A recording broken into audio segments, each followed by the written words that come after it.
चालू करू। दुसऱ्या फेज मध्ये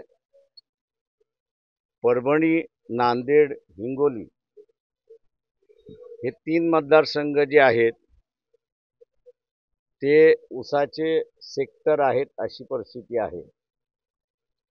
इचलकरंजीच्या जाहीर सभेमध्ये आम्ही असं म्हणालो होतो पक्षाच्या वतीने की इथेनॉल याचं बंदी उठली आणि त्याच्या फॅक्टऱ्या निघाल्या तर का शुगर केनचा जो ऊसाचा जो दर आहे तो 500 रुपयाने वाढेल अशी परिस्थिती आहे। सरकारच्या पक्षांना या तिन्ही मतदारसंघामध्ये फार प्रतिसाद नाही अशी असणारी परिस्थिती आहे आणि म्हणून सोलापूर, पुणे, नगर, सातारा, सांगली आणि कोल्हापूर या मतदारसंघामध्ये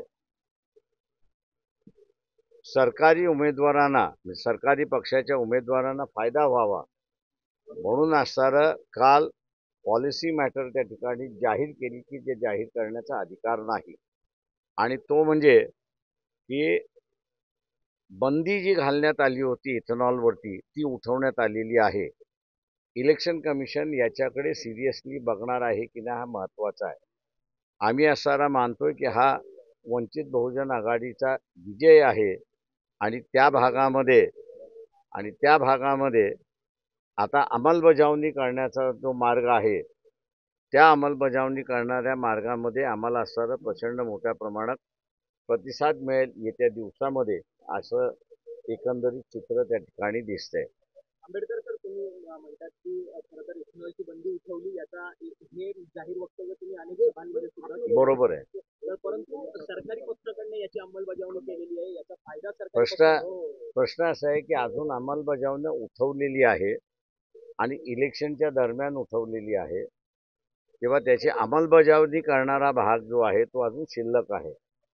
त्या ह्याच्यामध्ये आम्ही मतदाराला परभणी आणि या सगळ्या ह्याच्यामध्ये असणारं कालपासून सुरुवात केलं होतं की आता अंमलबजावणी करायची। आम्ही चर्चा त्या ठिकाणी सुरुवात केली, प्रश्न ऐरणीवरती आणला, त्याचं बदल आपल्याला असणारं त्या ठिकाणी दिसतोय। त्याच्यामुळे त्या बदलाच्या संदर्भातलं आता लोकांनी मतदान जर वंचित बहुजन आघाडीला केलं तर त्याचं अंमलबजावणी फार मोठ्या प्रमाणात करता येईल अशी परिस्थिती आहे।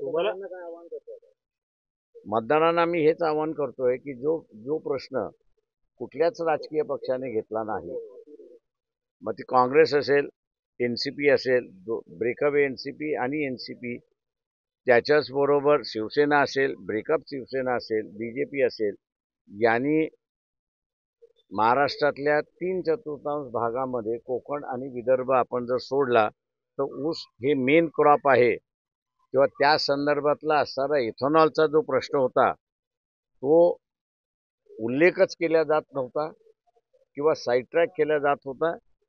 त्याला आम्ही असणारा फोकल इश्यू असणारा त्या ठिकाणी केला आणि तो फायदा आम्हाला होईल असं आम्ही त्या ठिकाणी मानतो।